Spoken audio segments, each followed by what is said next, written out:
మీరు చేసినవన్నీ love stories with different angle ఉన్న లవ్ స్టోరీస్. ఇది కూడా లవ్ స్టోరీ.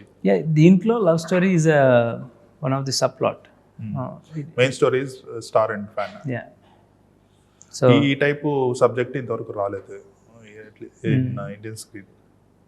ఇండియన్ స్క్రీనా అంటే నాకు ఏ సినిమా మీద ఇన్ఫ్లుయెన్స్ లేదు. నేను ఏ సినిమా చూడను, అంటే రాసేటప్పుడు ఎస్పెషల్లీ.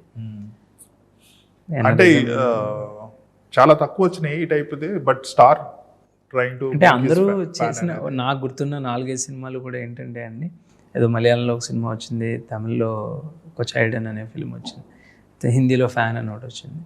సో సెంట్రిక్గా ఈ మూడాటిలో కామన్గా ఉన్నది అంటే ఒక సినిమాలో స్టార్ అని, ఒక సినిమాలో ఫ్యాన్ స్టార్, ఒక సినిమాలో ఫ్యాన్ స్టార్. కానీ కథ is not dealing with the core emotion of fan and star. ఒక దాంట్లో ఏదో విలన్ అండ్ దాంట్లో ఉంటుంది, ఇంకోటి ఏదో ఈగో ప్లే, ఇంకోటి ఏదో సంథింగ్ ఎల్స్ ఉంటుంది కదా. So I'm aware of all the things, but it's a unique story. యాక్చువల్గా హాలీవుడ్లో ఫిల్మ్ ఉంది, ఐ థింక్ ఫ్యానే సినిమా, ఐ మీన్ ఆ సినిమా టైటిల్ ఫ్యాన్ అనుకుంటా, రాబర్ట్ డినీరో. అది he's a fan of football player, ఏదో ఒక ప్లేయర్, స్పోర్ట్స్ ప్లేయర్. సో ఇతను పట్టించుకోవటం లేదనో, he's like he goes to, అది కొంచెం ఫ్యాన్ స్టోరీలా ఉంటుంది, గోస్ టు ఎక్స్ట్రీమ్ ఎక్స్టెంట్. ఆడు పట్టించుకోవటం లేదని స్టార్ని కిడ్నాప్ చేసేస్తాడు.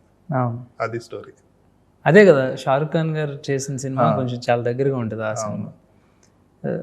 మనది అసలు మీరు చెప్తున్నాను కదా, ఈ సినిమా అయితే ఏ సినిమా ఇన్ఫ్లుయెన్స్ లేదండి. It's an original film. It will be organic. I don't do mistakes by copying people. Right.